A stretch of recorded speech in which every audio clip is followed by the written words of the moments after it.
আমি আল্লাহ যদি আপনাকে সন্তান দেওয়ার পর আপনার সন্তান যদি জীবিত থাকে গো নবী, আপনি নবীর পরে যদি সন্তানও জীবিত থাকে, ওই সন্তানদেরকেও তাহলে নবী বানানোর প্রয়োজন হয়। আমার মুসলমান ভাইরা আমার, আল্লাহ রাব্বুল আলামিন পয়গম্বরকে বলে, নবী আপনাকে সান্ত্বনা দেওয়ার জন্য আমি বলি শুনেন।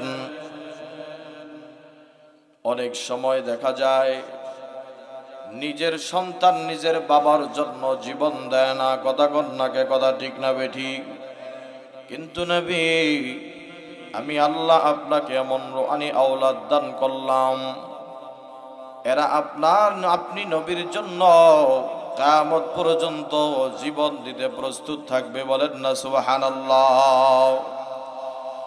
ওগো পয়গম্বর, আমি আল্লাহ যদি আপনি নবীর সন্তানকে জীবিত রাখি, তাহলে এদেরকে নবী বানানো লাগবে।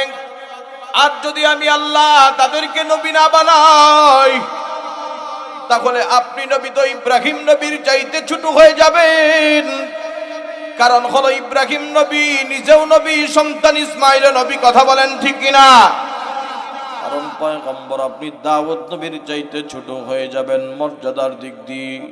দাউদ নবী নিজেও নবী, সন্তান নবী।